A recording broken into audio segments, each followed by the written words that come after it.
Boa noite. No DOC Investigação de hoje, um crime brutal. Um homem mata uma mulher depois dela dizer não a um relacionamento. Um dos casos de feminicídio de maior repercussão no noticiário. O Brasil viu de perto a busca desesperada da família por Mércia Nakashima.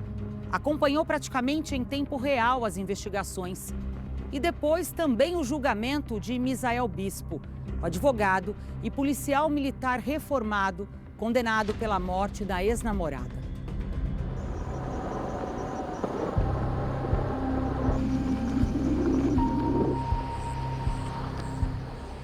É assustador pensar que a Mércia veio dirigindo durante a noite até o local onde ela foi assassinada. De Guarulhos até Nazaré Paulista, ela levou mais ou menos 1h15, numa estrada completamente deserta, cheia de curva, com boa parte do chão de terra.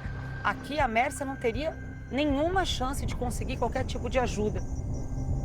Para a acusação, a Mércia não se sentiu ameaçada e nem ficou com medo naquela noite, porque ela acreditou que estava indo para um encontro amoroso e não para uma emboscada.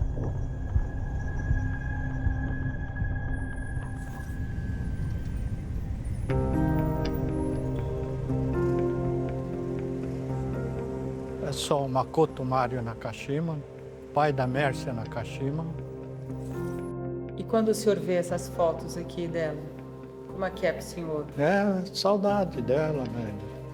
Da uma menina tão meiga. É muita saudade que a gente sente, né? A Mércia era a caçula dos três, era sempre a menina mimada, que a gente estava sempre ali junto, né? Brincando, conversando.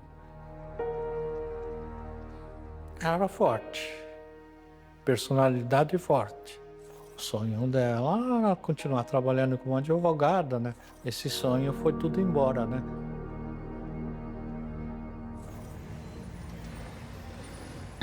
Eu sou Cristina Scaff, repórter. Fui a primeira pessoa a noticiar este caso. Eu estava fazendo uma outra reportagem no Instituto Médico Legal, no IML de Guarulhos. E quando eu estou no balcão, eu olho para o lado e tem um retrato, a foto da Mércia. Aí eu chamei o atendente e falei, que história é essa? Quem é essa menina? Menina linda. Aí ele falou, é uma advogada que está desaparecida. A família está desesperada. Nós queremos ela viva, onde ela estiver, larga ela em qualquer lugar e avisa. Está lá na esquina, na Casa do Chapéu, eu vou atrás. Quando saiu da casa da avó, nesta rua, dirigindo o próprio carro, um modelo importado 2010, Mércia deveria fazer um trajeto curto, de apenas 5 quilômetros até o apartamento onde mora com o pai. Não levaria mais do que 10 minutos. Só que a advogada, neste percurso, desapareceu. Nós não tivemos nenhum contato telefônico, ninguém pediu resgate, não houve saques na conta corrente dela, não houve movimentação no cartão de crédito. Os telefones dela todos chamaram a princípio e depois caíram na caixa postal. E em determinado momento a família fala assim para mim, ela tem um ex-namorado, mas nós não gostaríamos de relatar isso neste primeiro momento. A gente precisa saber o paradeiro da Mércia, sem tocar no assunto de um ex-namorado. O ex-namorado era o advogado e policial militar reformado Misael Bispo, que na época tinha 40 anos. O Misael foi o único namorado na vida da Mércia. Foi o primeiro e o único, né? Eu conheci ele na faculdade, ele estudou comigo, acabou o curso e nós nos encontramos no fórum. Ele chegou a falar, olha, eu não fiz estágio, não sei muitas coisas, então, como você está na área, você não quer vir ser minha sócia? Eu falei, não, de jeito nenhum. E como a minha irmã estava comigo, ela acabou indo. Eu pedi para ela não ir, mas ela acabou indo. No início era um relacionamento normal. A Mércia aparecia bem feliz no início, depois foi mudando. Né? O Misael era um sujeito muito ciumento, ele foi se transformando. Ele ligava, ficava cercando a Mércia, ele ligava várias vezes para a Mércia.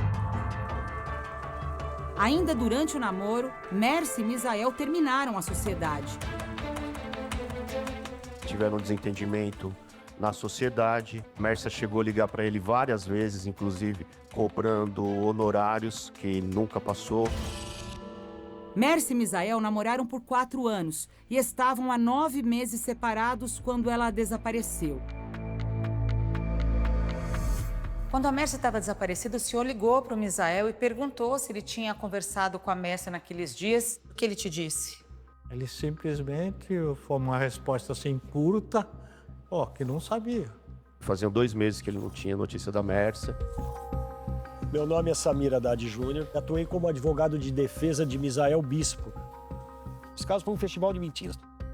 Por que o Misael mentiu, então, para o pai da Mércia enquanto ela estava desaparecida? E ele disse que ele não via a Mércia há 2 meses. O senhor está dizendo que uma semana antes ele esteve com a Mércia? Talvez para preservar a própria Mércia, que talvez eu tivesse falado para a família que já tinha acabado tudo com o Misael, né? Inocentemente? Não sei, talvez para preservar, porque você sabe que o Misael não era aceito pela família. Por quê? Eles não toleravam o Misael, eles nunca aceitaram ele se relacionando com a Mércia.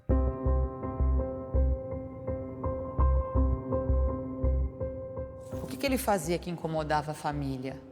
Muitas vezes ele pegava a arma dele, que andava sempre no bolso do paletó, colocava em cima da mesa e largava. Isso aí incomodava a família, porque tinha criança em volta, né? A família vai até o 6º DP em Guarulhos. Nos enrolaram, não estavam querendo fazer o boletim de ocorrência. Até então, nós fizemos um boletim de desaparecimento e continuamos a procurá-lo. Por que a família pediu para tirar a investigação do 6º DP de Guarulhos e ir para São Paulo? Porque ele tinha um círculo de amizade muito grande em Guarulhos, né? Porque era policial de Guarulhos.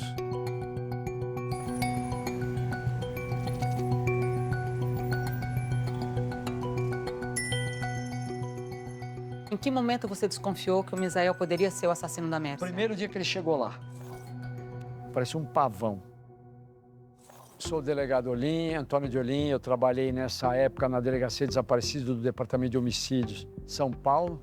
Chegou como se fosse assim, que todo mundo ali era empregado dele. O que eu perguntei para ele, se o carro dele, que ele estava, tinha seguro. Eu me lembro que ele foi meio arrogante. Um carro de 70 mil reais, o que você acha? Não vou ter seguro? Falou, que bom, qual que é a sua seguradora? E ele deu. Nesse meio tempo eu entrei e liguei para uma seguradora, e aí eu perguntei se esse carro da seguradora tinha rastreador, e pro azar dele tinha. E uma das coisas também que você vê como é coisa do destino, ela fez o seguro do carro dele. Quando eles estavam juntos, era o escritório de advocacia, ela fez. Só que para ser mais barato, ela colocou o rastreador e ele não sabia. Aí eu voltei para falar com ele, eu falei, eu queria ver onde está o seu carro, que no dia eu ia dar uma passadinha de luminol, que aquilo para ver se não tinha sangue no carro. A gente ia começar a investigação. Aí ele fugiu. Depois de desmarcar 2 vezes o depoimento, Misael Bispo de Souza passou quase 3 horas prestando esclarecimentos à polícia. Estou colaborando porque ninguém mais do que eu está interessado no desfecho desse episódio. Ele é homem só para bater em mulher, porque para assumir o que ele faz, ele não é. A polícia acessa dados importantes do rastreador do carro de Misael Bispo. São informações que mostram os passos dele no dia do desaparecimento de Mércia e que vão colocar definitivamente o ex-policial no lugar de principal suspeito. Ele estacionou no Hospital Geral de Guarulhos, a menos de 2 quilômetros de distância da casa da avó de Mércia. O carro permaneceu aqui por cerca de 4 horas. O GPS do carro de Misael Bispo de Souza mostra que ele estacionou exatamente aqui, naquele domingo, por volta das 6h30 da tarde, horário que Mércia deixou a casa da avó. Os guardadores de carro que trabalham aqui dizem que viram uma movimentação estranha. O carro e ficou aí, parado um pouco aí, entrou no outro carro. O estacionamento do Hospital de Guarulhos fica assim durante a noite. E aqui está o ponto mais obscuro do depoimento de Misael. Ele disse que passou as 4 horas com uma mulher. Primeiro, falou que era uma garota de programa, depois disse que era uma amiga, mas não soube informar a polícia o nome dela. Pus um investigador, eu, mais umas viaturas atrás, e falei, vamos fazer o percurso, fizemos desde a casa dele. Eu queria saber aonde que ele pegou a mulher. Aí ele me fala, eu peguei ela aqui, aí eu parei o carro, paramos tudo, fizemos um trânsito, porque é naquela L. Smith, que é aquela que vai dar pro aeroporto. Ali você, qualquer hora que você passar, tá cheio de gente. Aí ele falou, parei aqui. Aí que eu peguei nele, aí que eu vi que ele estava mentindo. Ele falou, mas você parou aqui, buzinou, a mulher estava andando nesse lugar aqui sozinha e você entrou no seu carro?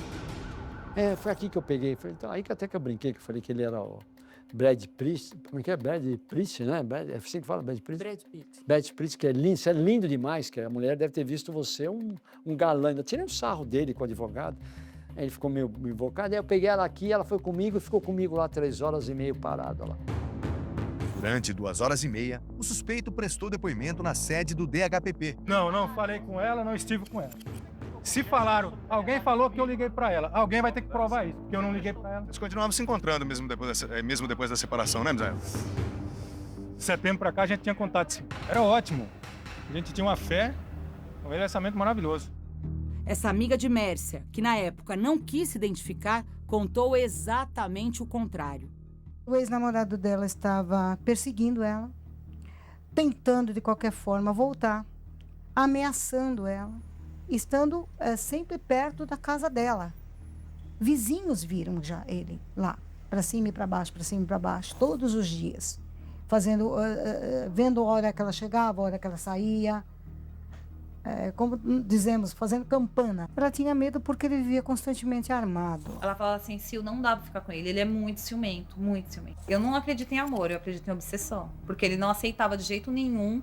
Eu falava milhões de vezes, ela não quer, tipo, parte pra outra. Tem várias mulheres, ele não aceitava de jeito nenhum. Um dia antes, ele saiu com ela. Saiu com ela à noite, a família não sabia. A família não sabia que eles estavam se encontrando, mas ela estava saindo com ele. Ele foi no shopping de Bom Sucesso, que é perto da casa dele, e no cinema. Ele guardou os tickets do estacionamento, que ele pôs o carro, horário, e colocou também o cinema, para mostrar o quê? Eu não tinha por que matá-la. Ela ficou comigo, nós fomos no cinema, nós comemos pizza, ela ficou na minha casa, eu levei ela para a casa dela. Meu nome é Rodrigo Merli Antunes, eu sou promotor de justiça do Estado de São Paulo e eu fui o promotor de justiça responsável pelo caso Mércia na Caixinha. Ele queria o mesmo relacionamento anterior em um relacionamento público e parece que a Mércia não queria mais isso e ele passa a se sentir rejeitado. É isso que também nós encontramos em uma das trocas de e-mails entre eles. O Misael diz para a Mércia que ele está sendo, entre aspas, usado, ele está sendo desprezado e que, de certa forma, a Mércia só queria se encontrar com ele para, eventualmente, irem no cinema ou coisa parecida. E isso estava deixando revoltado, tanto que num dos e-mails ele diz expressamente que a Mércia iria brevemente acertar as contas dela com Deus. O que o senhor entende desse e-mail? Esse e-mail, para mim, evidentemente, já é uma ameaça. E os e-mails não era nada, não tinha essa importunação toda, não. Era conversa de namorado que estava tentando voltar. Por que ele ia matar ela por ciúme, como falava o Olim? Entendeu? Se ele ainda saía com ela. Eu sou Ingrid Gribel, repórter da Record. O fato de uma mulher ter mantido algum tipo de relação após o término de um relacionamento ou de continuar se encontrando com um ex-namorado não invalida o não dito por ela. Ela disse não, você não vai ser o meu namorado. E aquilo para ele ficou entalado.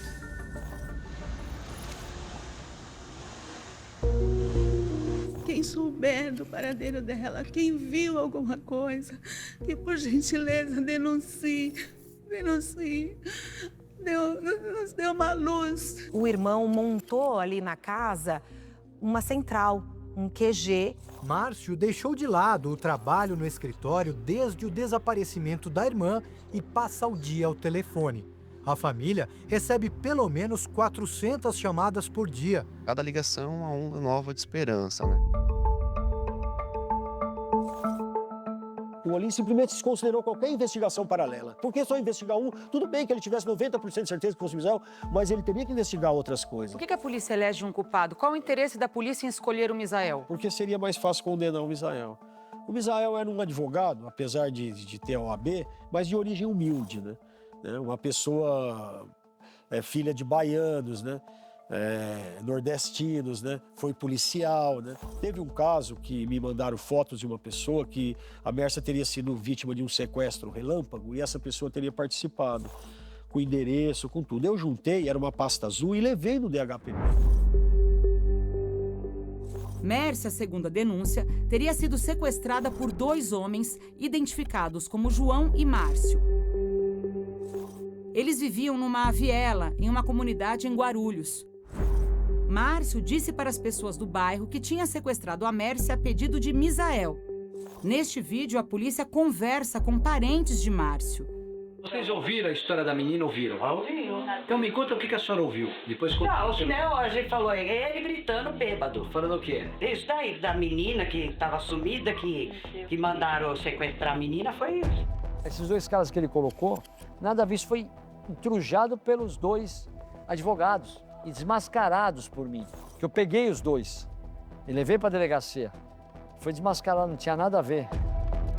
O relatório de investigação concluiu que não foram encontrados vestígios da Mércia na casa dos supostos sequestradores.